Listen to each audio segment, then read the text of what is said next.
माध्यम से हम लोगों ने तहरीर दे करके उचित कार्रवाई करने की। देखिए, कहीं ना कहीं एफआईआर की मांग से सियासत गर्मा गई है। बढ़ते हैं अगली खबर की ओर, जो नोएडा के वेदवन पार्क से सामने आ रही है, जहां पेयजल व्यवस्था को दुरुस्त करवाया गया है। पुराने वाटर कूलर के 3-4 महीने से खराब होने के कारण पार्क आने वाले लोगों को परेशानी हो रही थी। लगातार शिकायतों के बाद नोएडा प्राधिकरण के उद्यान विभाग ने मामले में संज्ञान लिया और पुराने कूलर की जगह नया वाटर कूलर स्थापित किया गया। अब पार्क में आने वाले लोगों को पेयजल की कोई दिक्कत नहीं होगी।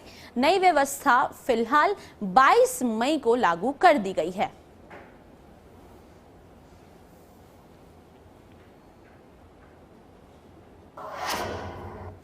फिरोजाबाद में आगरा लखनऊ एक्सप्रेस वे पर उस वक्त भीषण हादसा हो गया जब कानपुर से गुरुग्राम जा रही बस की सामने चल रही ट्रक से जोरदार टक्कर हो गई।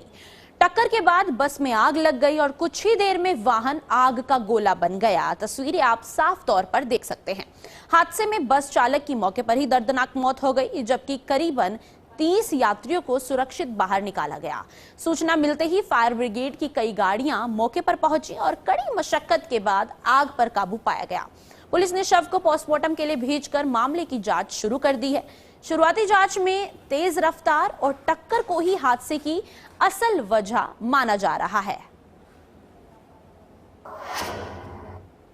इसी बीच महाराजगंज से भी एक सनसनीखेज मामला सामने आया है, जहां सरोजिनी नगर वार्ड स्थित सूचना कार्यालय के पास उस वक्त हड़कंप मच गया जब 2 युवतियां मोबाइल टावर पर चढ़ गई। घटना के बाद मौके पर भारी भीड़ जमा हो गई और पुलिस प्रशासन तुरंत मौके पर पहुंचे। जानकारी के मुताबिक एक युवती पंजाब की रहने वाली सोनिया है, जबकि दूसरी मनप्रीत बताई जा रही है, जो ऑर्केस्ट्रा में डांसर के रूप में काम करती है। बताया ये भी जा रहा है कि सोनिया का ऑर्केस्ट्रा संचालक के बेटे आमिर से प्रेम संबंध था और विवाद के बाद मामला थाने तक पहुंच गया, जिसके बाद आमिर जेल भी गया था। जेल से रिहा होने के बाद शादी की मांग को लेकर सोनिया अपनी सहेली मनप्रीत के साथ टावर पर चढ़ गई। वहीं दूसरी युवती मनप्रीत भी अपने प्रेमी से शादी की मांग पर अड़ी हुई है। सूचना मिलते ही पुलिस और प्रशासन की टीम मौके पर पहुंची और दोनों युवतियों को सुरक्षित नीचे उतारने के प्रयास में जुट गई। अधिकारी लगातार बातचीत के जरिए स्थिति को नियंत्रित करने की कोशिश कर रहे हैं।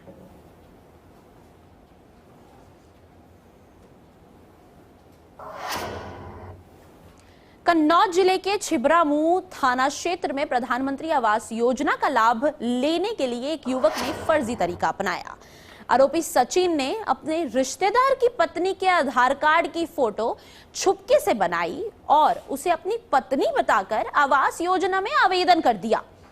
जब महिला के पति को इस फर्जीवाड़े की जानकारी हुई तो उन्होंने डूडा कार्यालय में जाकर शिकायत दर्ज कराई। डूडा विभाग की मुख्य अधिकारी ललिता पाठक ने बताया कि मामले की जांच कर आगे कार्रवाई अमल में लाई जाएगी। ये मामला स्थानीय प्रशासन और पुलिस की निगरानी में जारी है, जिसकी आगे की कार्रवाई फिलहाल चल रही है।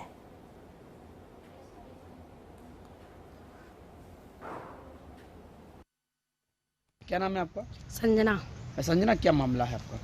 मेरी बुआ ने अपने देवर के साथ मिलकर, अपने पति के साथ मिलकर मेरा आधार कार्ड ले लिया और फर्जी कॉलोनी भर दी और उनका फ़ायदा अब वो लोग उठाने चाहते हैं। इसके वजह से हम यहाँ पर एसपी के साथ रिपोर्ट करने आए हैं कि ये लोग पैसे सारे खा लेंगे और अंजाम मेरे ऊपर आ जाएगा। तब ये बात मेरे पति को पता चली, तब मेरे पति ने मेरी माँ से कहा, तब मेरी माँ ने यहाँ पर एसपी साहब के पास आए हैं। नहीं, तो उन्होंने कैसे क्या किया?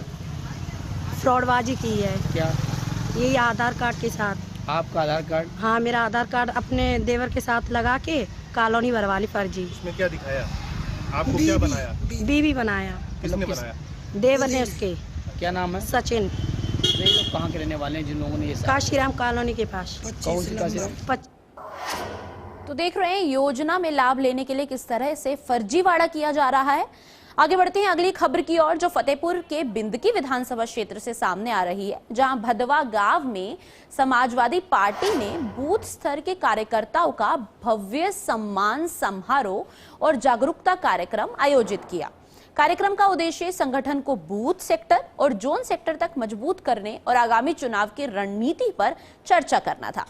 सांसद नरेश उत्तम पटेल ने कार्यकर्ताओं को संबोधित करते हुए कहा कि लोकतंत्र को मजबूत बनाने में बूथ स्तर के कार्यकर्ताओं की महत्वपूर्ण भूमिका है। उन्होंने कार्यकर्ताओं से गांव-गांव जाकर मतदाताओं को जागरूक करने और पार्टी की नीतियों को जन-जन तक पहुंचाने का आह्वान किया।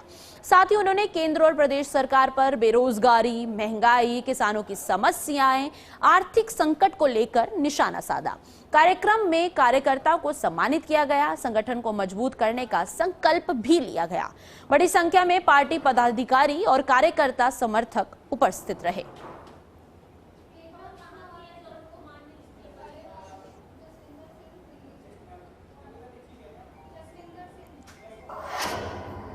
अगली खबर यूपीएससी से जुड़ी हुई सामने आ रही है, जहां नोएडा में 24 मई को यूपीएससी सिविल सर्विसेज प्री परीक्षा 2026 का आयोजन जनपद के 34 केंद्रों पर 2 पोलियो में कराया जाएगा। परीक्षा को शांतिपूर्ण और नकल विहीन संपन्न कराने के लिए एडीएम प्रशासन मंगलेश दुबे की अध्यक्षता में समीक्षा बैठक आयोजित की गई। बैठक में sector magistrate, local inspecting officer और केंद्र व्यवस्थापकों के साथ विस्तृत चर्चा की गई। प्रथम पाली सुबह 9:30 बजे से 11:30 बजे तक और दूसरी पाली दोपहर 2:30 बजे से लेकर 4:30 बजे तक आयोजित होगी। सभी परीक्षा केंद्रों पर सीसीटीवी कैमरे और मूलभूत सुविधाएं दुरुस्त रखने के निर्देश दिए गए हैं।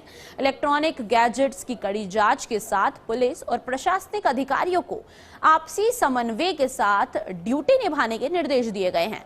बैठक में जिला प्रशासन, पुलिस प्रशासन और यूपीएससी नामित अधिकारियों ने हिस्सा लिया।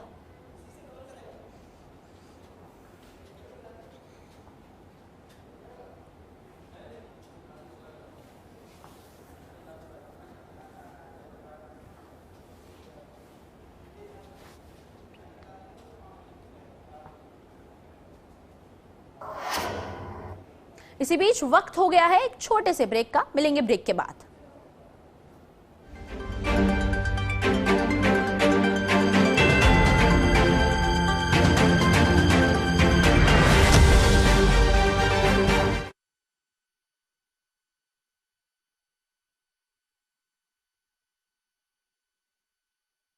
पेट दबा, रोग दबा, सबको पता, फिर तुझको नहीं क्यों है पता?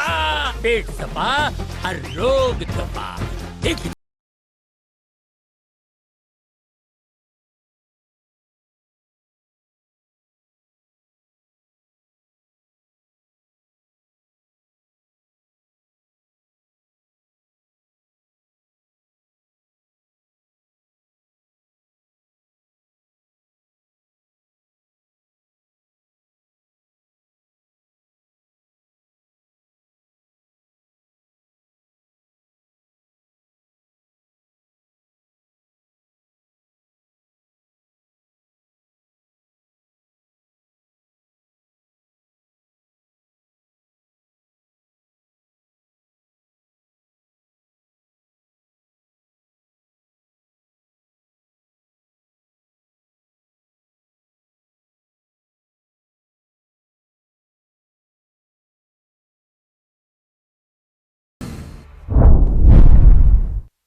जब बात सेहत की हो तब लापरवाही छोड़िए।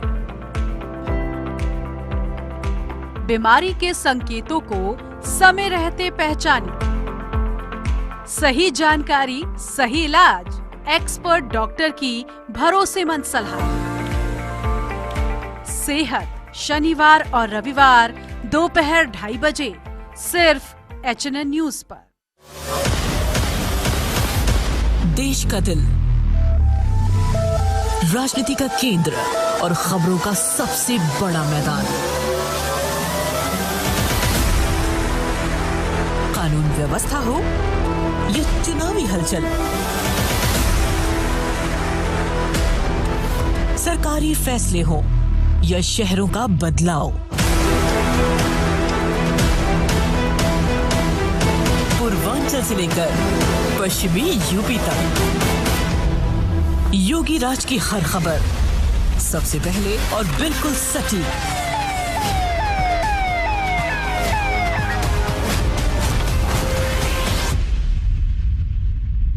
क्योंकि जब यूपी बोलता है तब पूरा देश सुनता है। किसी अपराधी और किसी माफिया की हैसियत नहीं जो सिर उठा करके सड़कों पर चल सके। HNN न्यूज पर।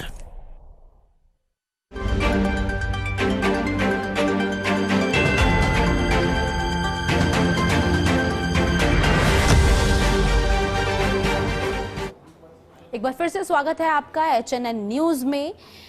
नोएडा में उस वक्त हड़कंप मच गया जब चलती कार में अचानक भीषण आग लग गई। देखते ही देखते आग ने विकराल रूप ले लिया। हालांकि गनीमत ये रही कि कार चालक ने कूदकर अपनी जान तो बचा ली। सूचना मिलने पर मौके पर पहुंची दमकल विभाग ने गाड़ी पर लगी आग पर काबू पाया। फिलहाल किसी प्रकार की जनहानि नहीं हुई है।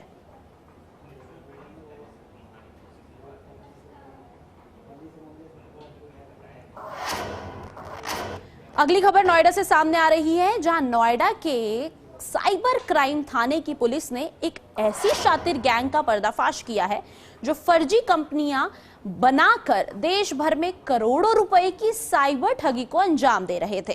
पुलिस ने इस गिरोह के 3 साइबर ठगों को सेक्टर 44 से गिरफ्तार किया है।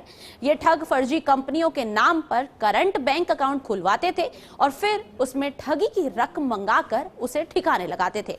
इनके खातों से करोड़ों रुपए के संदिग्ध लेन देन का खुलासा हुआ है।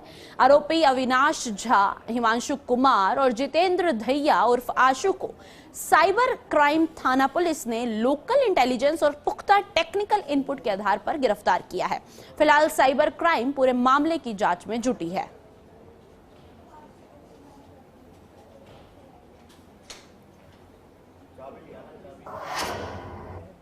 अगली खबर अलीगढ़ से सामने आ रही है, जहां भारी मात्रा में अवैध गांजा बरामद किया गया है। आपको बता दें कि क्वारसी पुलिस ने 21 किलो 200 ग्राम अवैध गांजे के साथ युवक को गिरफ्तार किया है। पकड़े गए युवक से अवैध गांजे के साथ एक बाइक भी बरामद हुई है। पकड़ा गया अभियुक्त विपिन कुमार हाथरस के सिकंदरा राऊ का निवासी बताया जा रहा है, जिस पर पहले से ही 7 मुकदमे दर्ज हैं। फिलहाल पुलिस पूरे मामले की जांच में जुटी है।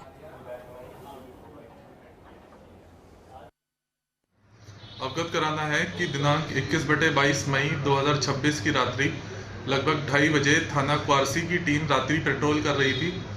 पुलिस टीम द्वारा एक संदिग्ध बाइक सवार व्यक्ति को इंटरसेप्ट किया गया। जब उसकी तलाशी ली गई तो उसके कब्जे से अवैध मादक पदार्थ गांजा, जिसका वजन लगभग 22 किलो था, उसे बरामद किया गया है। अभियुक्त का नाम विपिन कुमार है, जो मूलतः सिकंदर राव हाथरस का रहने वाला है। उक्त अभियुक्त को गिरफ्तार कर माननीय न्यायालय के समक्ष पेश किया जा रहा है। इस प्रकरण में बैकवर्ड तथा फॉरवर्ड लिंकेजेस को भी ट्रेस किया जाएगा तथा संबंधित के विरुद्ध आवश्यक विधिक कार्रवाई अमल में लाई जाएगी। पुलिस ने बताया किस तरह से अवैध गांजे की बरामदगी पुलिस द्वारा की गई है। अगली खबर नोएडा के सेक्टर 100 स्थित लोटस बुलेवर्ड के 28वें टावर से सामने आ रही है, जहां 27वें फ्लोर में आग लग गई। देखते ही देखते आग ने विकराल रूप ले लिया, तस्वीरों में साफ देखा जा सकता है। इस दौरान किसी तरह स्थानीय लोगों ने आग बुझाने की कोशिश की। इस बीच पूरे टावर के लोग भागकर जान बचाने लगे। हालांकि कड़ी मशक्कत के बाद आग पर काबू पा लिया गया। टॉप फ्लोर का ये फ्लैट पूरी तरीके से जलकर खाक हो चुका है और वजह शॉर्ट सर्किट बताया जा रहा है।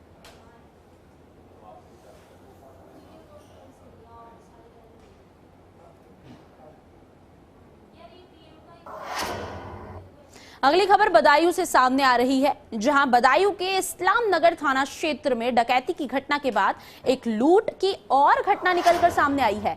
बता दें कि इस्लाम नगर थाना क्षेत्र में शादी समारोह से वापस घर लौट रहे परिवार से बाइक सवार बदमाशों ने लूट कर ली।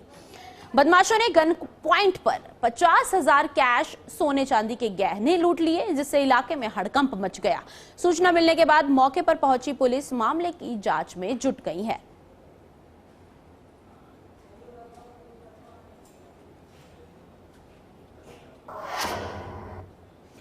अगली खबर नोएडा से सामने आ रही है, जहां व्यापारियों की समस्या को लेकर जिला व्यापार बंधु समिति की बैठक संपन्न हो गई है।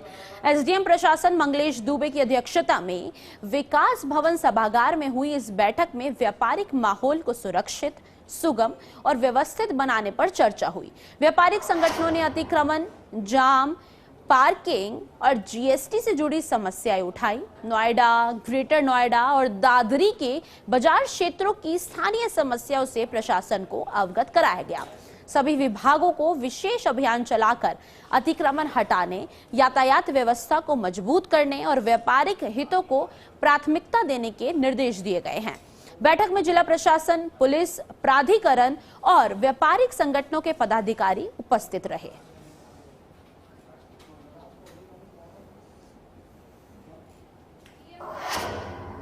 उन्नाव से इस वक्त की बड़ी खबर सामने आ रही है, जहां भीषण गर्मी के बीच बिजली संकट को लेकर लोगों का गुस्सा फूट पड़ा। उन्नाव सदर कोतवाली क्षेत्र में लखनऊ कानपुर नेशनल हाईवे पर सैकड़ों लोगों ने जाम लगाकर जोरदार प्रदर्शन किया। बताया जा रहा है कि क्षेत्र में पिछले 5 दिनों से अघोषित बिजली काटी जा रही है, जिससे लोग बेहद परेशान हैं। लगातार शिकायतों के बावजूद जब समस्या का समाधान नहीं हो रहा है, तो गुस्साए लोगों ने हाईवे पर ईंट पत्थर लगाकर वाहनों की आवाजाही ही रोक दी। मौके पर पहुंची पुलिस ने लोगों को समझा बुझाकर स्थिति को किसी तरीके से नियंत्रण में लाने की कोशिश की और जाम को खुलवाया गया। फिलहाल इलाके में बिजली व्यवस्था को लेकर लोगों में आक्रोश बना हुआ है।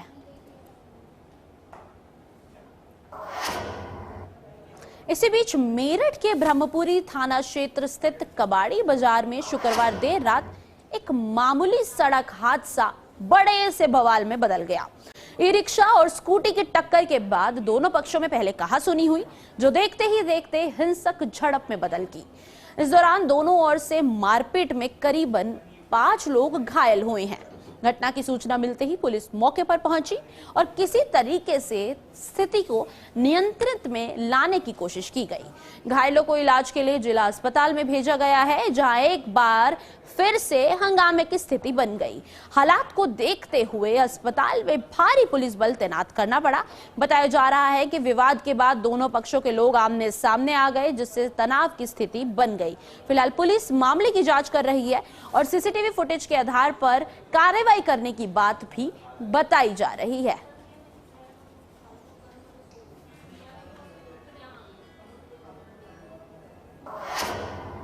गर्मी की वजह से देखिए लगातार एसी में आग लगने की घटनाएं सामने आ रही हैं। अब की बार नोएडा शहर में एसी से आग लगने की घटना सामने आई है, जहां सेक्टर 56 के बीपीसीएल सोसाइटी के 7वें फ्लोर पर एसी से आग लग गई। वहीं दूसरी तरफ फायर स्टेशन 58 को फ्लैट में आग लगने की सूचना मिली। सूचना मिलते ही दमकल विभाग की टीम मौके पर पहुंची और कड़ी मशक्कत के बाद आग पर काबू पाया गया। साथ ही D1 702 फ्लैट के कमरे में भी एसी में आग लग गई।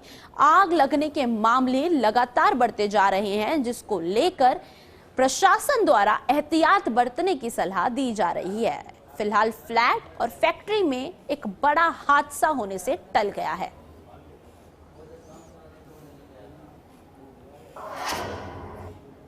मुजफ्फरनगर के मीरापुर क्षेत्र में एक ई रिक्शा ने बाइक सवार युवक को जोरदार टक्कर मार दी। इस हादसे में बाइक सवार गंभीर रूप से घायल हो गया है। सीसीटीवी फुटेज में साफ तौर पर देखा जा सकता है। घायल छात्र को गंभीर अवस्था में हायर सेंटर रेफर किया गया, जहां पर उसका इलाज जारी है। फिलहाल पुलिस पूरे मामले की जांच कर रही है।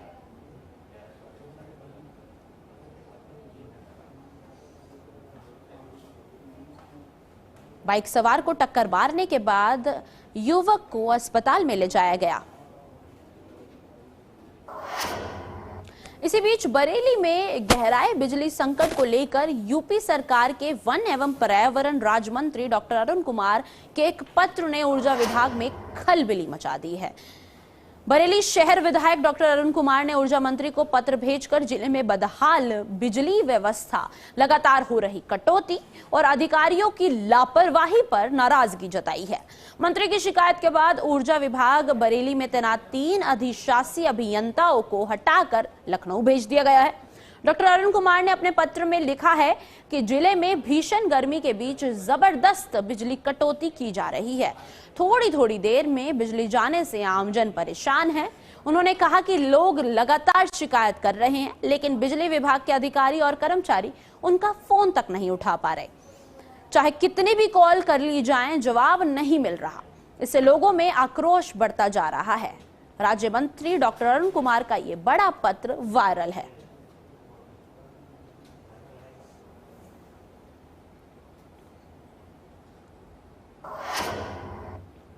इसी बीच लखनऊ के चारबाग इलाके से कानून व्यवस्था को चुनौती देने वाली एक गंभीर घटना सामने आ रही है।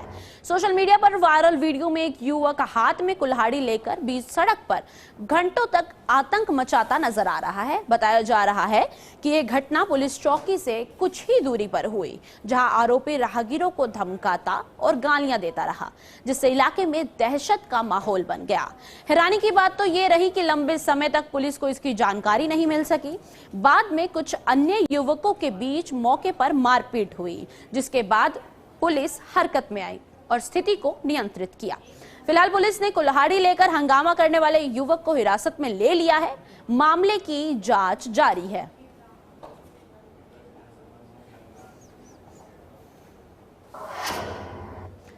HNN न्यूज पर खबरों का सिलसिला इसी तरह जारी रहेगा। बने रहिए हमारे साथ।